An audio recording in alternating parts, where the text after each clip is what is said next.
माता जी ने कहा, नाम लेते ही नामी की शरण में आ गया। पिछली बार भी इस पर चर्चा हुई थी। पर गुरु का नाम, परमात्मा का नाम लेने में बड़ा रस आता, बड़ा मीठा लगता है। हर बार इसको जबान से बोलने में रस आता है, मजा आता है। नाम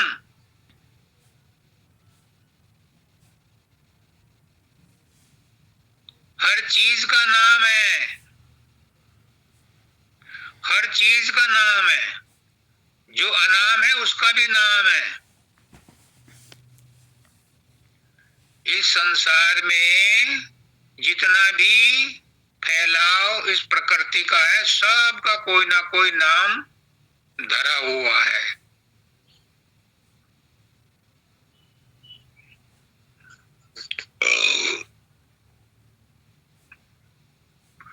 जो नाम है उसका रूप भी होता है,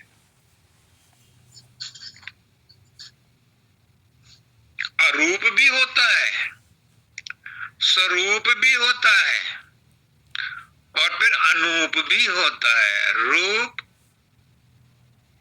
स्वरूप, अनूप और रूप, स्वरूप, अरूप,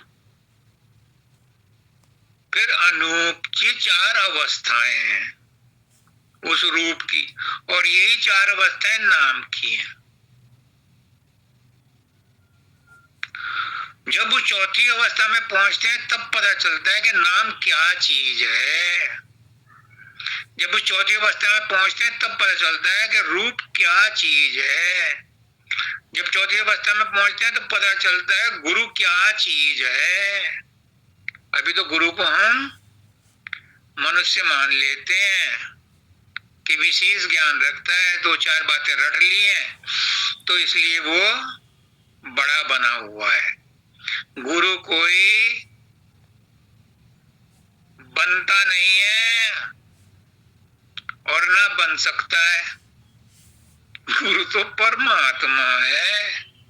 परमात्मा जिसके अंदर प्रकट होता है वही गुरु का काम करता है। मैं तो तोबा तोबा, मैं तो गए नहीं गुरु गुरु, मैं तो सेवक हूं, गुरुओं के सत्संगियों का भी सेवक हूं। पर गुरु मेरे अंदर बैठा है और वो सब कुछ बोलता है। जैसे रेडियो में कोई और बोलता है, रेडियो में कोई चीज नहीं होती बोलने वाली, कोई और ही कहीं से आवाज आती। तो उस नाम को पाने के लिए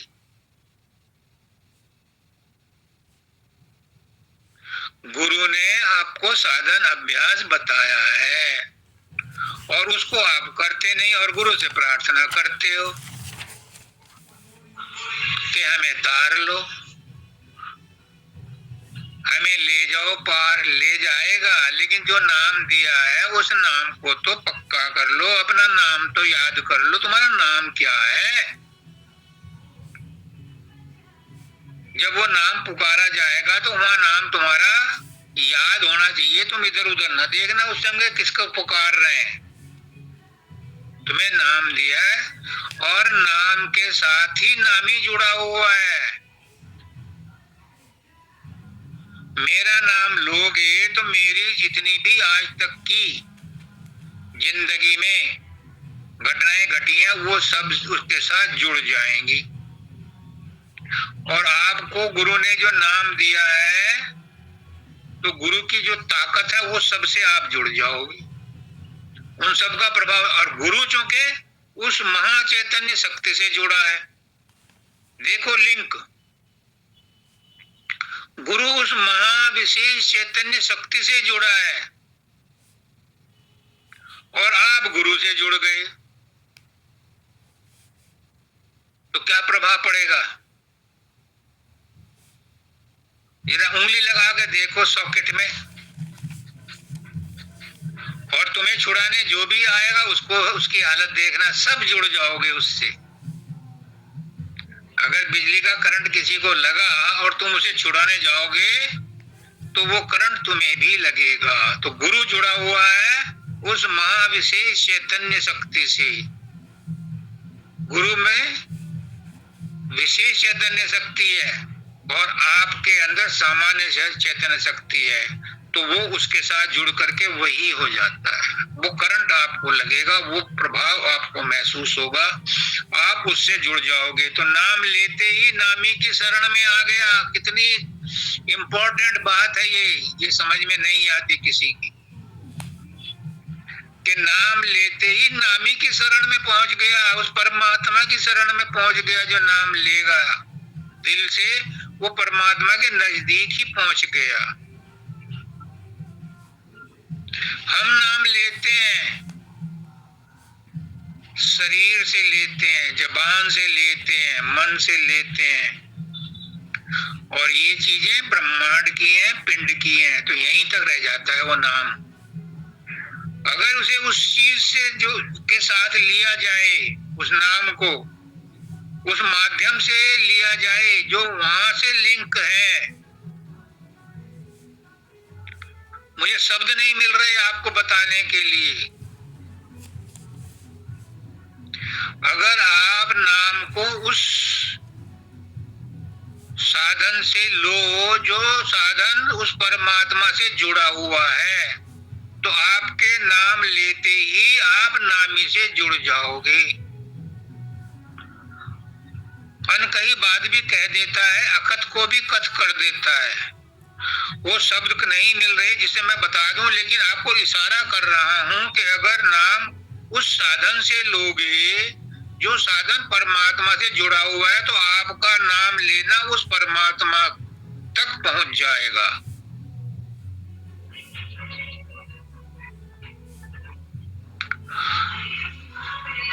आप रोज देखते हो, आप देखो जब आप बोलते हो तो आपकी आवाज उस कमरे में, उस घर में गूंजती है। अगर एम्पलीफायर से, माइक से बोलोगे तो वो कमरे के बाहर भी और सड़क पर भी जाएगी। अभी जो हम नाम लेते हैं वो जुबान से और मन से लेते हैं, तो इनका दायरा, इनकी हद, जुबान की हद शरीर है और मन की हद ब्रह्मांड है। तो ये अपने हद में रहते हैं, आपकी आवाज वहां तक नहीं पहुंचती। अगर उस साधन को इस्तेमाल करो नाम लेने में जो उस मालिक से जुड़ा हुआ है, तो आपकी आवाज फौरन वहां पहुंचेगी, जैसे फेसबुक के सर्वर में पहुंच जाती है आपके एक्शन रिएक्शन। और वो माध्यम है, गुरु हर सत्संग में बताता है, जब नाम देता है तब भी बताता है, सत्संग में बार बार रिपीट करता है, लेकिन उधर ध्यान देते ही नहीं। आज फिर मैं बता रहा हूं और अनुभव से बता रहा हूं कि वो माध्यम है सूरत। सूरत से नाम जपो तो सूरत सीधी शब्द से जुड़ करके अशब्द गति में पहुंची हुई है। सब सूरत शब्द से जुड़ी है, तुम सूरत के साथ जुड़ जाओ, तवज्जो के साथ जुड़ जाओ, रूह के साथ जुड़ जाओ, तो आपका नाम लेना सार्थक हो जाएगा, वो परमात्मा तक पहुंच जाएगा और गुरु खुश हो जाएगा। ए सखी तहाँ जाइए जहां बसे ब्रजराज, और गोरस बेचे धरे मिले एक पंथ दो काज। आप परमात्मा के पास भी पहुंच गए, गुरु को भी राजी कर लिया, गुरु का भी आपने ऋण चुका दिया कि गुरु ने आपको नाम दिया था, गुरु भी खुश हो गया। अगर कोई शिष्य परमात्मा से जुड़ जाता है तो सबसे ज्यादा खुशी गुरु को होती है। इतनी तो शिष्य को भी नहीं होती जितने गुरु को होती है, क्योंकि वो सोचता है कि उसकी मेहनत सफल आई, वो परमात्मा ने जो काम दिया था उसमें उसको एक बढ़ोतरी मिल गई, इसलिए गुरु मत्था पच्ची करता है और गुरु को कोई लालच नहीं है। गुरु नहीं भूखा तेरे धन का, उस पर धन है नाम रतन का। आपका धन नहीं चाहिए उसे, आपके कपड़े लत्ते नहीं चाहिए, आपकी सेवा नहीं चाहिए। गुरु सिर्फ इसीलिए इतनी मेहनत करता है कि तुम परमात्मा से जुड़ जाओ, तो गुरु का काम हल्का हो गया। गुरु जो संदेश लेके आया था, गुरु जो लिस्ट लाया था, उसमें कितने आदमी वहां पहुंच गए, वही गुरु की सफलता, वही गुरु की प्रसन्नता है।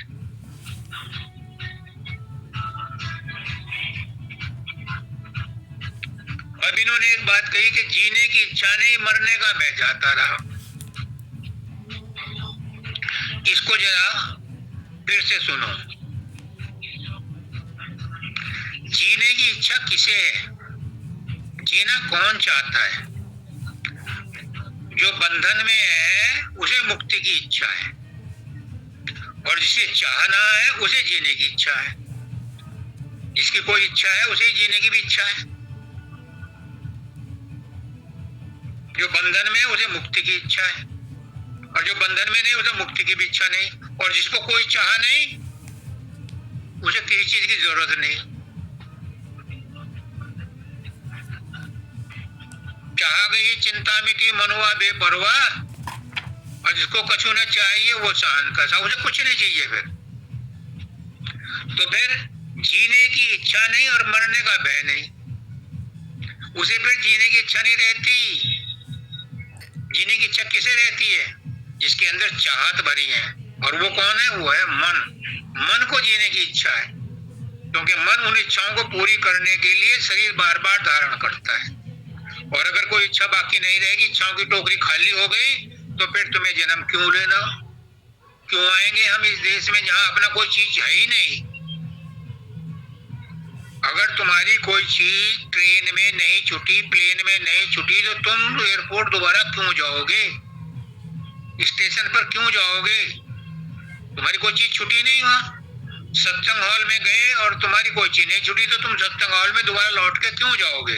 अगली बार जब सत्संग हो तब जाओगे। अगली बार यात्रा पे जाना होगा तब ट्रेन में और प्लेन में जाओगे, पर इस बार तुम लौट के नहीं जाओगे। अगर कोई चीज छूटी है तो उसे ढूंढने के लिए तुरंत जाओगे। इसी तरह से अगर तुम्हारे मन में कोई इच्छा है तो दोबारा बार बार जन्म लेना पड़ेगा, और इच्छा नहीं है तो कोई जरूरत नहीं आने की। फिर तो सूरज सीधी सतलोक को भागेगी। अच्छा, जिनको ये अवस्था प्राप्त हो जाती है, जो चौथी अवस्था में रहते हैं, वो मर नहीं जाते। चौथी अवस्था वाले संत महात्मा हमारी और आपकी तरह से जीवन व्यतीत करते हैं, पर कैसे? उन्हें सर्दी गर्मी, जाड़ा बरसात, लाभ हानि, जन्म मृत्यु, मान अपमान, राग द्वेष, कोई चीज सताती नहीं, किसी चीज का प्रभाव ही नहीं पड़ता।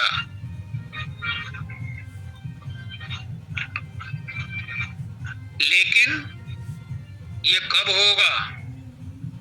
जब आप जीने का मतलब जान जाओगे या मरने का मतलब जान जाओ। उसका नाजी का ढोल बजाऊंगा। वो कहते थे कि मरने से सब डरते हैं, क्योंकि मरने को बहुत कष्ट होता है। तो कहते थे कि फिर तुम जन्म ही मत लो तो मरना भी नहीं होगा। ये जन्म मिला है, इसको तो छूटना है, लेकिन ऐसे जियो इस जन्म में कि इसमें मरते हुए कष्ट ना हो। और अगर तुमने ऐसा जी लिया तो अगला जन्म नहीं होगा, फिर अगली मृत्यु भी बंद, फुल स्टॉप लग जाएगा। और इसमें कैसे जिए? ये बाबा चरण सिंह जी ने लिखा है, जीवत मरिए भव जल तरिए।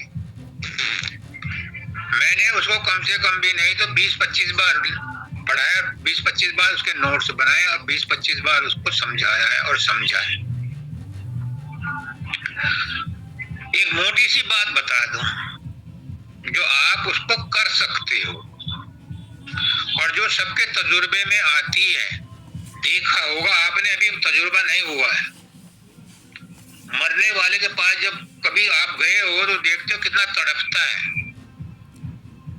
क्यों तड़पता है? क्योंकि उस समय उसकी आत्मा, उसकी सूरत, उसका शब्द शरीर के अंग अंग से, पोर पोर से, रेसे रेसे से खींचता है और खींच करके वो आंखों के ऊपर आता है। उसमें बड़ा कष्ट होता है। तो बाबा चरण सिंह जी कहते हैं कि ये काम गुरु अपने सत्संगी से रोज करवाता है। साधन अभ्यास करने के लिए क्यों कहा जाता है प्रेम सुख? इसीलिए कहा जाता है ताकि वो अभ्यास बना रहे, अपनी सूरत को शरीर से खींच करके तीसरे तिल पर लाने का अभ्यास बना रहे, तो अंत समय में वो तकलीफ नहीं होगी। क्योंकि हम रोज ही उस सूरत को खींच के तीसरे तिल पर लाते हैं, और जो ले आता है उसकी गुरु रक्षा करता है। चाहे एक जन्म में करे या 2 जन्म में करे, तीसरे जन्म में करे, चौथे जन्म में वो उसे सतलोक पहुंचा देता। पर जो तीसरे तिल तक ही अपनी खींच के नहीं लाया, उसके लिए क्या करे? तो अगर हम अपनी सूरत को तीसरे तिल पर ले आए तो आगे की चढ़ाई आसान हो जाती है और मरने के वक्त भी तकलीफ नहीं होती। ये जो हम देखते हैं उससे बच जाएंगे। इसलिए सूरत शब्द योग का अभ्यास कराया जाता है। तो जीने की इच्छा नहीं और मरने का भय नहीं। फिर मरने का क्या डर, फिर मरने का क्या भय? हम तो रोज मरते हैं। कबीरदास जी कहते हैं, जा मरने से जग डरे, मोही भयो आनंद, कब मरी हो कब पाई हो पूर्ण परमानंद।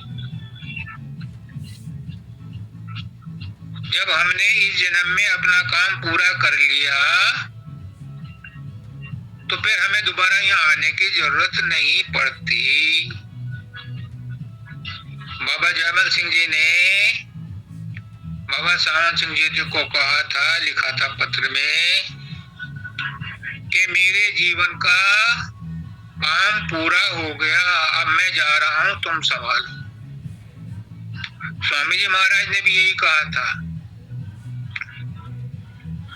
कि इस शरीर ने बहुत साथ दिया है, अब इस शरीर को छोड़ने का समय आ गया, क्योंकि इस शरीर को अब छोड़ना लाजमी है।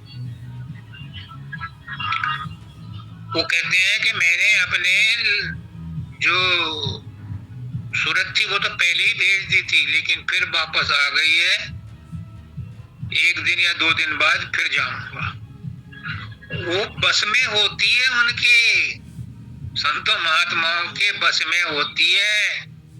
अपनी मृत्यु उन्हें पहले आभास हो जाता है कि जाने का समय आ गया। मैं भी कई बार कह देता हूं। अब एक और इन्होंने बताया, तू हुआ मेरा तो देख मैं भी तेरा हो गया। इस बात को समझो बड़े गौर से। दोनों हाथों से ताली बजती है, एक अकेले से ताली नहीं बजती। चुटकी भी 2 उंगलियां लगती हैं तो बजती है।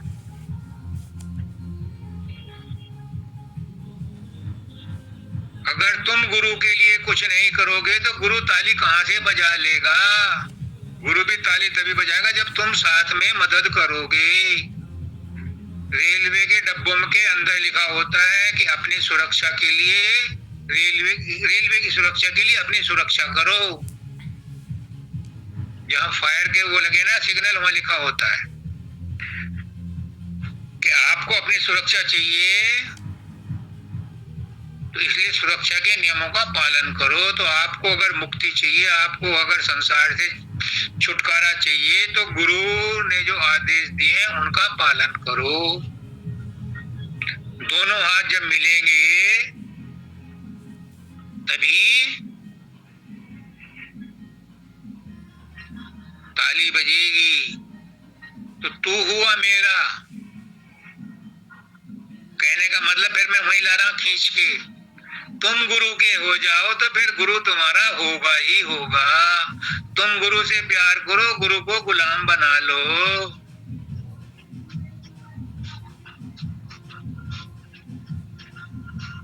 और अगर तुमने गुरु का नाम भी नहीं जपा, गुरु से प्रेम भी नहीं किया, और फिर कहते हो कि गुरु जी मुझे ले जाओ,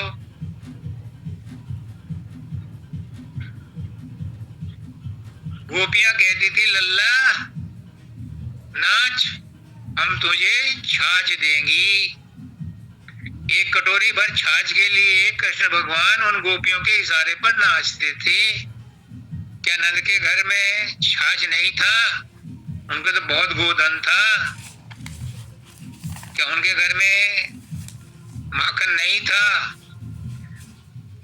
वो तो गोपियों के हृदय की बात जानते थे, उनको प्यार करते थे, इसलिए उनके घर में चोरी का बहाना बना के जाते थे, इसलिए उनके इशारों पर नाचते थे। रसखान ने बहुत अच्छा सवैया लिखा, मुझे याद नहीं है, छचिया भरी छाछ पे नाच नचावे। तो ये कब होता है? जब आप उसके हो जाओ तो वो तुम्हारा हो जाता है। बच्चे को प्यार करो तो बच्चा तुम्हें प्यार करेगा। बच्चे को दूर दूर करोगे तो बच्चा तुमसे नफरत करेगा। तो गुरु के साथ भी यही है। गुरु के साथ है यानी गुरु क्या है, ये तो बहुत ऊंची चीज है, ये तो बहुत ऊंची चीज है। लेकिन गुरु तुम ऐसा करने के लिए क्यों कहता है? क्या गुरु को इससे कुछ मिलता है? नहीं, गुरु को कुछ नहीं मिलता। गुरु को तुम गाली दो, गुरु से नाराज रहो, परमात्मा को रोज गाली दो, परमात्मा तुमसे नाराज नहीं है। तुम तो उसके बच्चे हो, वो बच्चे की तरह तुम्हें प्यार करता रहेगा। गुरु के सत्संग में मत जाओ, वो फिर भी तुम्हें प्यार करेगा। पर ये काम करने को क्यों कहता है? बार बार क्यों कहता है? तुम्हें बुरा लगता है? हर रोज हर सत्संग में यही कहते हैं, सिमरन ध्यान भजन करो। क्यों कहता है? गुरु को कोई बीमारी नहीं है, गुरु तुम्हारा हितकारी है। वो इसलिए कहता है ताकि तुम्हारा मन निर्मल हो जाए, भलाई तुम्हारी है। जितना सुमरन ध्यान करोगे उतना ही मन निर्मल होगा, शांत होगा। और जिसके मन में शांति आ जाती है वही परमात्मा के पास जाता है, क्योंकि मन की शांति ही परमात्मा का साक्षात्कार कराती है। ये वजह है आपसे बार बार कहा जाता है कि सुमरन ध्यान जो गुरु ने बताया वो करो। गुरु का नाम लोगे, तुम कहोगे जी हम गुरु से प्रेम कैसे करें? गुरु तो दूर बैठते हैं, कॉन्फ्रेंसिंग तो सत्संग देते हैं, हम कैसे प्रेम करें गुरु से?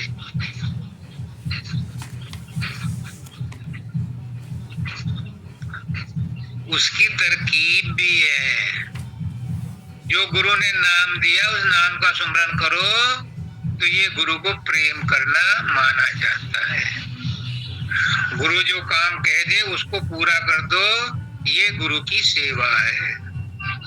गुरु ने जो नाम दिया है उस नाम का सुमरन करो, ये गुरु से प्रेम करना है।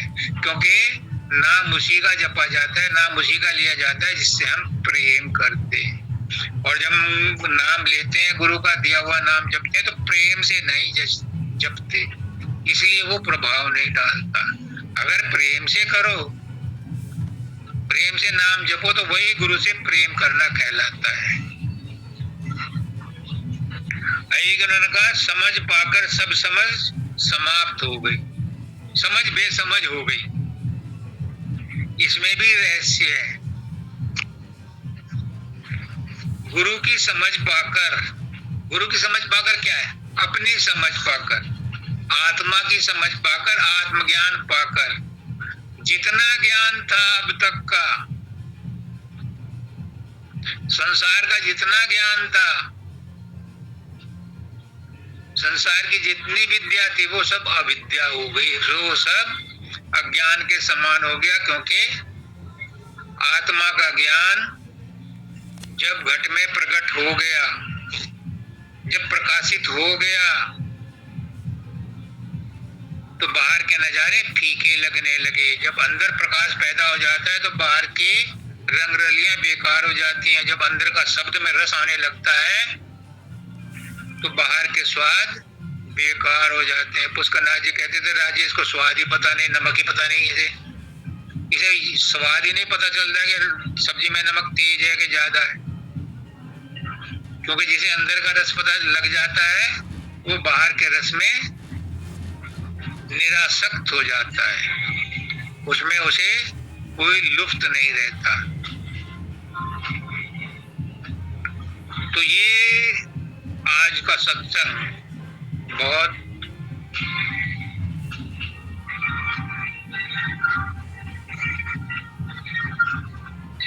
प्रभावशाली बन सकता है अगर इसमें से कोई भी एक बात, सब बातें ना मानो, एक बात मान लो, उस पर अमल कर लो, तो आप उस परमात्मा से जुड़ सकते हो, उस गुरु से जुड़ सकते हो जिसके लिए आप प्रयास करते आ रहे हो। अब मेरी यही प्रार्थना है सबसे, उस मालिक से कि हे मालिक, हे गुरुदेव, सदगुरु सबका कल्याण करो, सबको सद्बुद्धि दो, सबको सद्ज्ञान दो, सबको सुख शांति समृद्धि दो, सबको निरोग रखो और सब अपने अपनी मंजिल पर पहुंच जाएं, इसके लिए उनकी मदद करो। सबको राधा।